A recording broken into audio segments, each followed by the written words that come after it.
noite, boa noite. Tá frio, hein? São Paulo tá frio.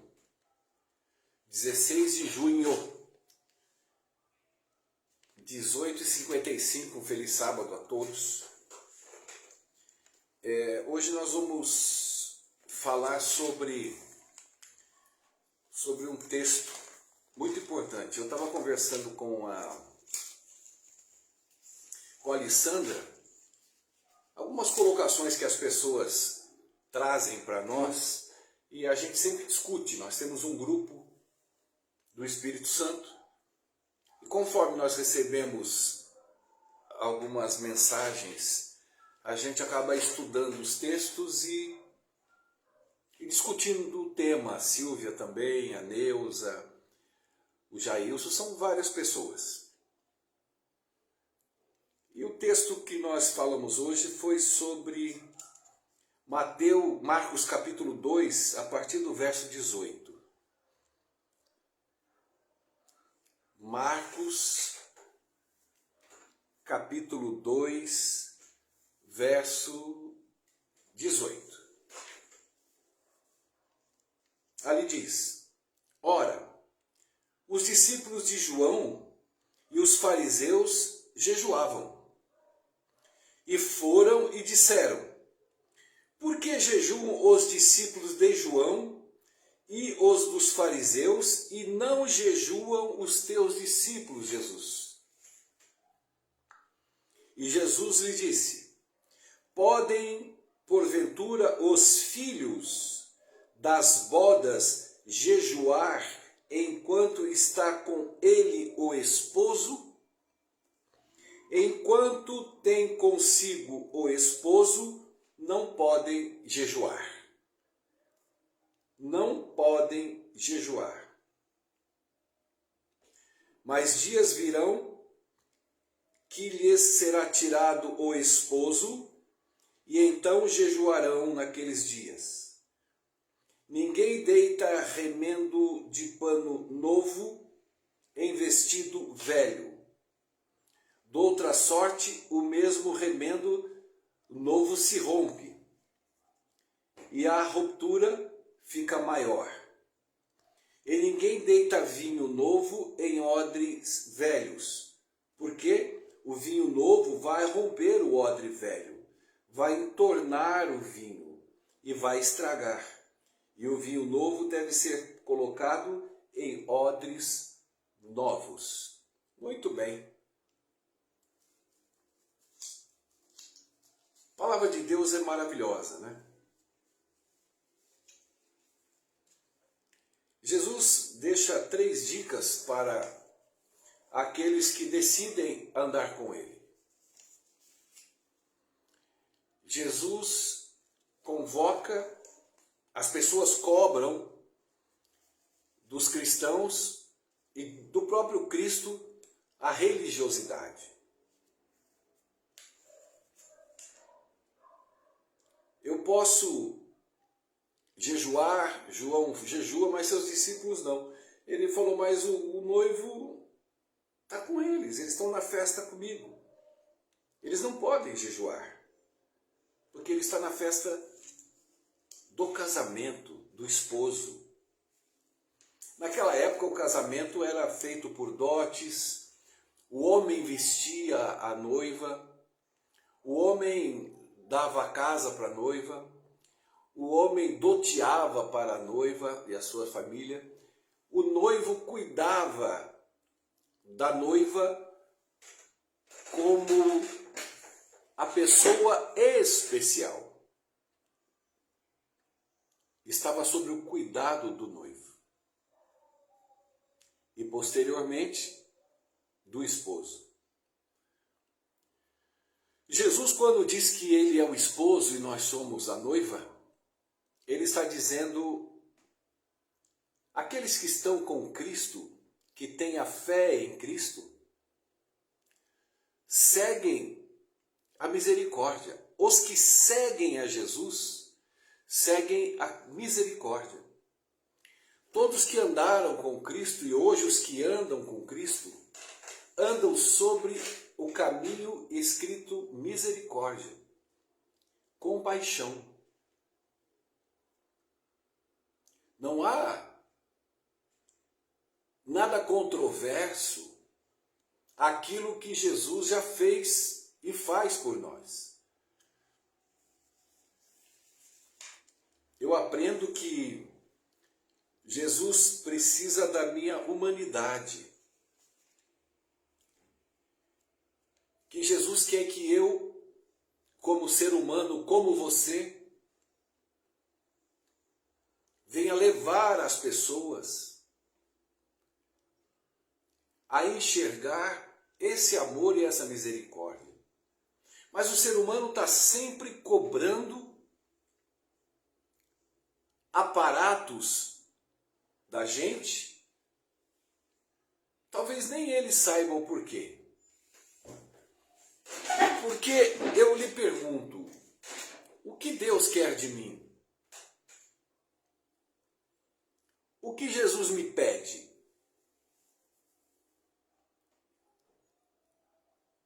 Em todo o plano já traçado por Ele, o que eu posso acrescentar? A não ser a fé.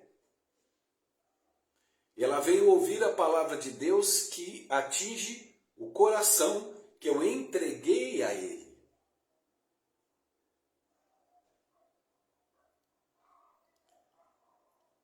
Quando Adão estava vivendo uma vida sem necessidade de jejuar, de doutrinar-se, de criar igrejas, e ele era apaziguado pela presença do seu amigo, do seu Criador, e ele vivia uma vida plena, tanto ele como a esposa. O noivo amava a esposa e Cristo amava os seus filhos. De repente, esse culto, que isso é o culto. Qual era o culto? Era Adão cuidar daquilo que lhe foi dado, preservar com amor e carinho, frutificando os frutos que Deus lhe concedeu para que colocasse as suas mãos para frutificar a vida na terra, embelezando a terra, alimentando a terra, alimentando o homem. E o encontro pessoal, feliz sábado, Alessandra, e o encontro pessoal, feliz sábado, Silvia, entre o Criador e a criatura. Toda essa harmonia, todo esse culto, toda essa adoração, não havia persuasão de Deus para que o homem fizesse algo, não, era algo natural. Havia orientações de Deus. E o que aconteceu? Adão, ao invés de cultuar a Deus, optou em cultuar a serpente. E o que representa a serpente? Toda a sorte de pecado. Toda a sorte de idolatria. Quando eu disse que Deus precisa do homem, para que ele use esse homem, que somos nós, para demonstrar para as pessoas aquilo que ele veio mostrar. Quem ele veio mostrar? Ele veio mostrar o Pai. O amor e a compaixão do Pai. Ele veio dar um caminho, uma estrada. E com todos esses processos, quando Adão decide construir e criar um Deus, que a partir daquele momento ele deveria fazer algo, porque ele teve medo, e aí na sua mente foi incutido de que ele precisava fazer. e fazer para que Deus o ouvisse e o escutasse. E Deus só queria o sangue do cordeiro. Em toda a história da Bíblia, da humanidade, Deus só exigiu uma coisa: o sangue do cordeiro. Tudo que Deus falou, as leis de Moisés, o santuário, tudo, Abraão, tudo que eles fizeram, se não houvesse o sangue do cordeiro, não haveria salvação, santificação, paz e amor.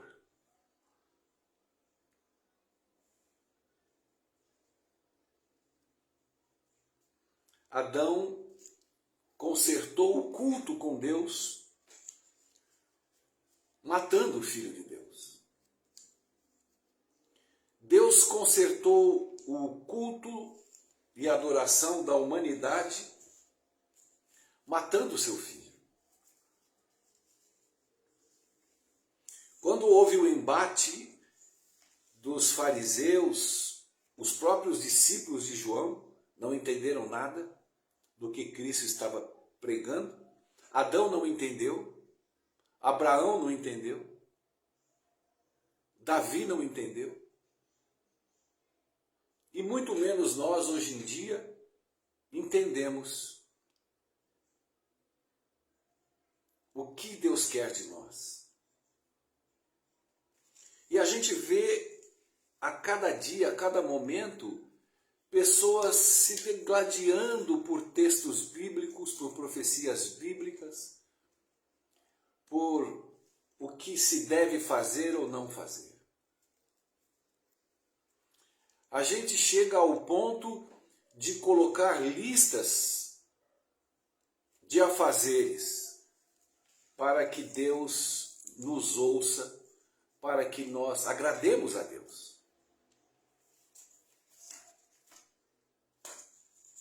E quando Jesus disse sobre o jejum, que ele falou: enquanto eu estou aqui ninguém jejua, mas quando eu for, haverá tempo que irão jejuar.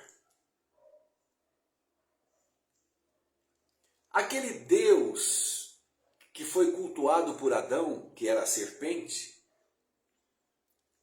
foi repassado por todos os milênios e até hoje. Até o jejum é feito como base de troca para com Deus. Ninguém consegue acreditar que Deus te quer, te querendo. Quando a gente cita algum pecador, imediatamente o crente diz: mas se ele não se converter, se ele não deixar de ser, se ele não deixar de fazer, está lascado. Porque é isso que nós pensamos de Deus. Se ele não deixar de fazer, não deixar de ser, está lascado, eu estou olhando para mim dizendo: também estou lascado. Porque eu também não deixo de fazer e não deixo de ser o que eu deveria ser para Deus. Eles não entendem. Talvez você não entenda. Por isso que quando nós conversamos sobre esse amor, esse Jesus, que é um aparato dele, é algo que ele escolheu. Hoje eu estava atendendo uma pessoa cristã e o pastor, marido dessa pessoa, disse que é no tempo de Deus. Não, vamos fazer sim, é no tempo de Deus. Aí você começa a medir o pastorado desse moço. O que é no tempo de Deus? Eu tenho que pagar minhas contas, deixa no tempo de Deus. Quando nós começarmos a entender que o tempo de Deus é o tempo dele, que eu não posso locomover a minha vida no tempo de Deus, jogar na mão de Deus aquilo que eu tenho que fazer. O meu propósito de viver, trabalhar, vamos transformar? Para Deus não precisa, porque não transforma, mas eu posso me transformar como homem. Eu posso ser um homem mais calmo.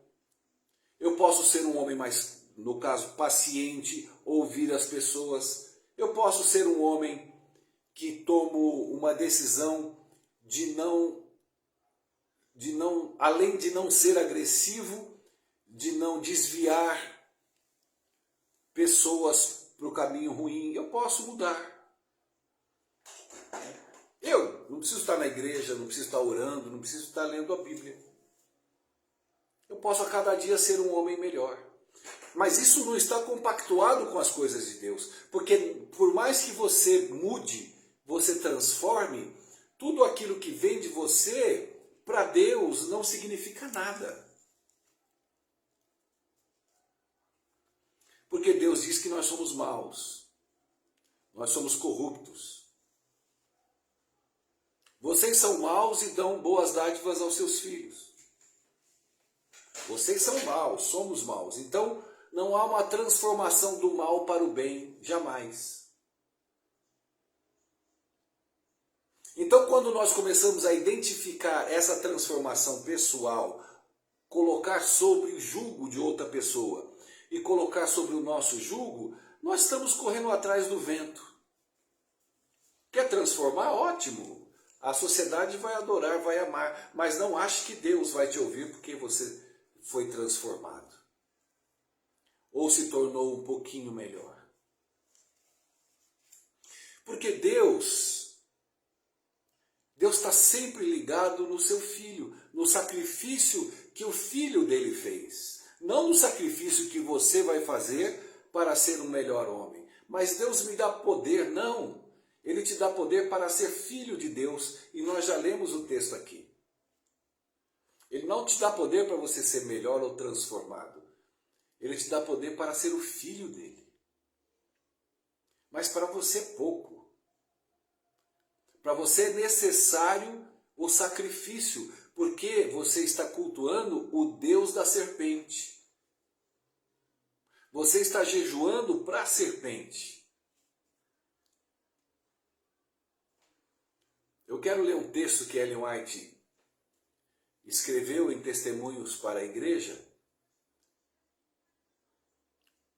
5, página 173 e 174, diz o seguinte: se estamos seguindo a Cristo, seus méritos serão creditados. Se estamos seguindo a Cristo, os seus méritos de Cristo será acreditado em mim. Esses créditos de Cristo em mim sobem à presença do Pai como um cheiro suave. E a graça do caráter do nosso Salvador, que é implantada em meu coração pela misericórdia de Deus, derrama-se ao derredor das pessoas como uma preciosa fragrância. Nada é mais delicioso do que ser liberto em Jesus. Nada é mais impactuante, nada mais nos impacta quando o Espírito Santo tira o véu da nossa vida e apresenta o seu Filho de fato. Mas tem as pessoas que quando enxergam o Filho, elas já correm para saber o que elas têm que fazer para cultuar o Filho de Deus. E vivem uma vida estragada. Vivem uma vida servindo e cultuando a serpente. Jejuando por trocas, não por amor. Quando Deus nos dá esse dom de enxergar verdadeiramente o Filho do homem, o Espírito Santo inunda o nosso coração, a nossa vida, com o caráter de Jesus. E esse caráter, quando ele entra no meu coração, na minha vida, é um cheiro suave para Deus. E Deus, quando olha para esse homem que sou eu, ele se agrada de mim. Ele diz que eu sou o homem segundo o coração dele. Por quê? Porque o coração dele está em mim, frutificando os frutos dele.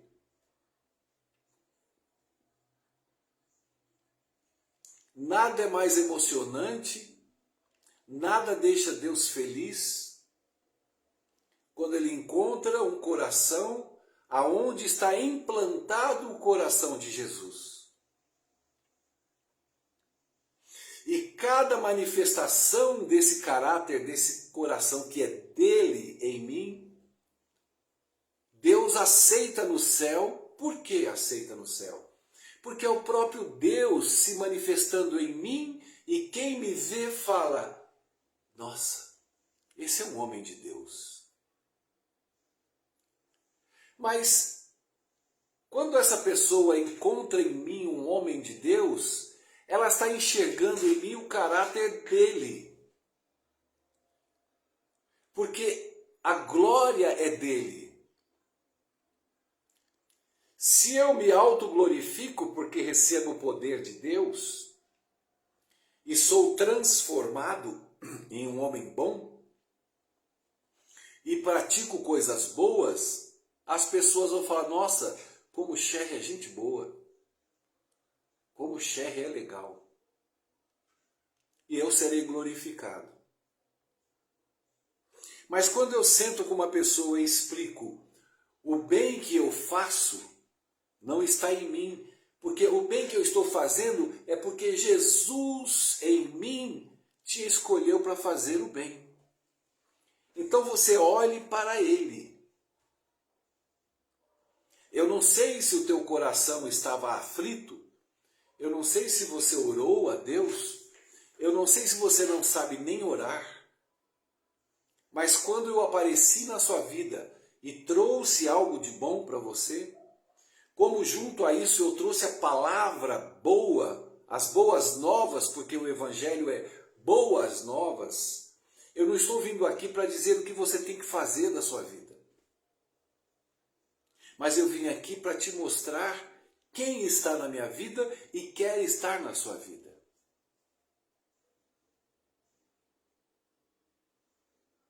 Melhor dar do que receber. Mas é por causa do dinheiro? Não.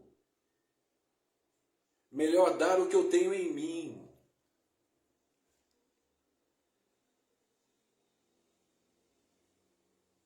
Porque o que eu recebo de Deus, eu transfiro para o próximo. Boas novas. Hoje a Silvia recebeu uma lista de uma pessoa do que nós temos que ser e fazer e não fazer. Colocou cigarro, colocou bebida, colocou um monte de coisa. Isso não são boas novas. Isso são ordens. Ordens de exército de quem cultua a serpente.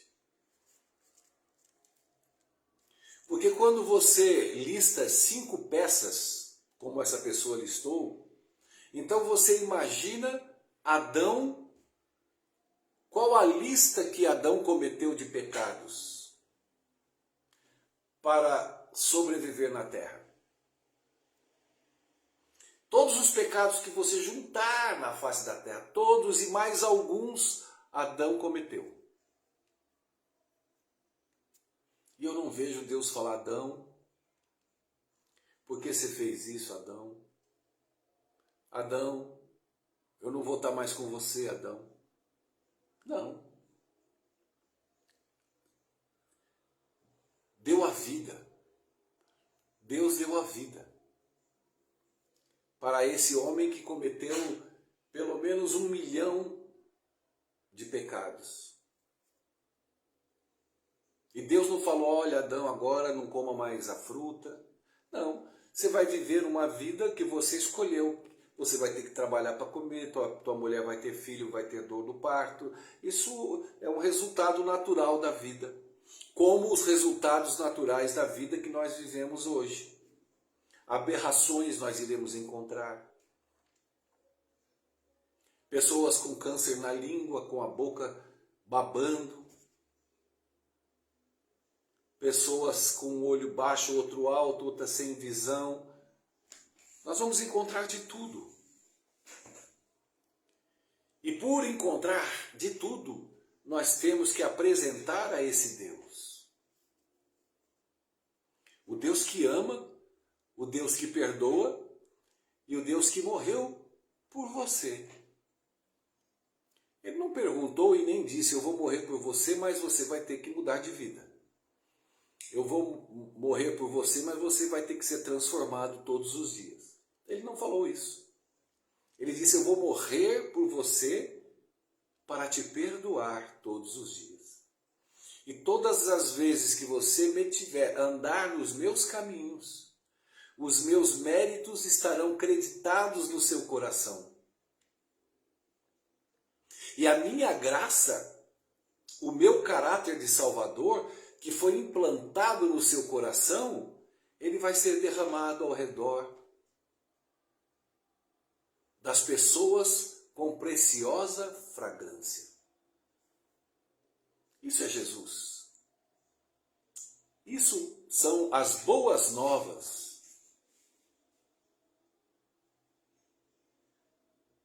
Jesus veio de moto próprio, por amor a cada um de nós, e nós estamos de moto próprio, com ódio de cada um de nós. E muitos se achando, como essa pessoa no WhatsApp, Silvia, condenando todo mundo, e mal sabe ela que ela é uma Laodiceia, abastada e rica, se achando o máximo. Culto à serpente. Usar o nome de Deus, usar a Bíblia, até Satanás faz. Usar de amor, usar de tolerância, crer, não resistir ao Espírito, crer e pregar para o outro. Basta você crer que você será salvo. Mas as pessoas não aceitam porque é de graça. É muito de graça. Aí vem a idolatria pela lei. E quem anda na lei será condenado.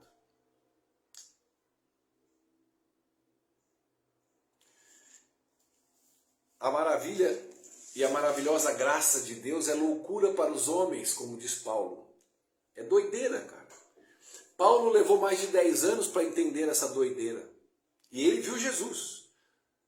Ficou cego, depois foi curado, teve todas as provas do mundo, mas o seu coração ainda não estava limpo. Então Deus tem que desconstruir você para que Ele possa construir o Evangelho no seu coração. Quando você começar a dar sinais de misericórdia e compaixão pela humanidade, tenha certeza de que você está sendo usado pelo Espírito, está pregando o Evangelho de verdade. E não são pregar profecias e lei. Deus não pediu nada disso. Deus não morreu para isso. Deus morreu para perdoar. E para salvar o mundo dos seus pecados. Mas muitos de igreja não suportam ouvir que Deus morreu para salvar o mundo. Eu estava atendendo uma jovem do Rio de Janeiro. E ela estava morando ainda com a sogra que é crente. E ela maltrata no bom sentido. Ela pega no pé dessa menina, que essa menina gosta de ouvir coisas do mundo, que essa menina veste roupa do mundo. Ela e o marido dela terminando a casinha, ela no quarto e sofrendo essa cobrança da crente de noite. Que estava orando para Deus transformar ela, para Deus mudar. Ela estava ficando louca, tanto é que estamos fazendo terapia. Aí eu expliquei para ela o erro do crente quando fala sobre o mundo. O mundo para o crente é o carnaval. O mundo para o crente é a roupa que ele usa. O mundo para o crente é a música que ele ouve.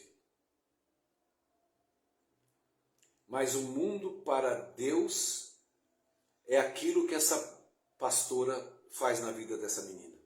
Isso é ser mundano. Acusar, chantagear, fazer as pessoas terem medo de Deus, egoísmo, chantagem, troca.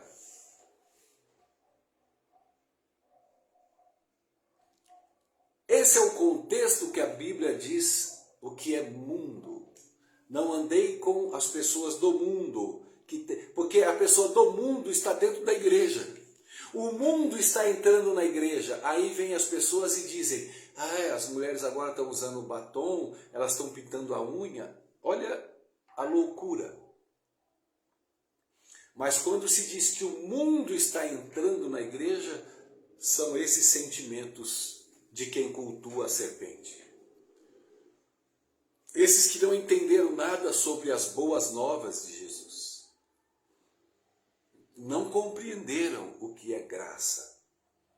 Não entenderam um resquício sequer do que é ser justificado em Cristo. Porque na cabeça dessas pessoas só tem maldade, só tem idolatria, só tem tara.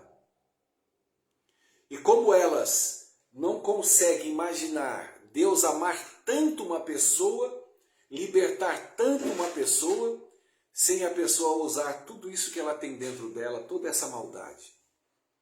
Então ela se coloca diante da lei. E a lei vira um escudo para ela não ultrapassar a lei. E aí ela vive o inferno e faz com que as pessoas vivam os seus infernos. Não entende que a presença de Jesus em minha vida, o caráter dele vivendo em mim,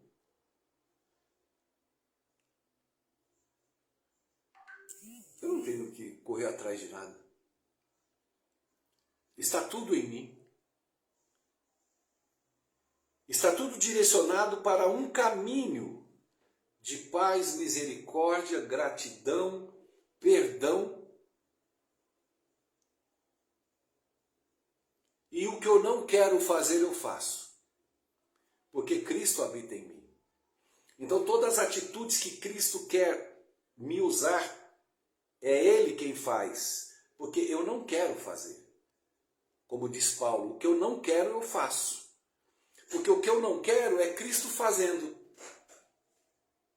E o que eu quero, que é chibatar, amassar, rasgar, transar, ir para farra, para barbúrdia, tudo isso que eu quero eu não faço. Por que eu não faço? Porque eu estou agora ocupado fazendo o que eu não quero. Isso é lindo demais. Eu, Sherry Filho, estou ocupado fazendo o que eu não quero. Não tenho tempo de fazer o que eu quero.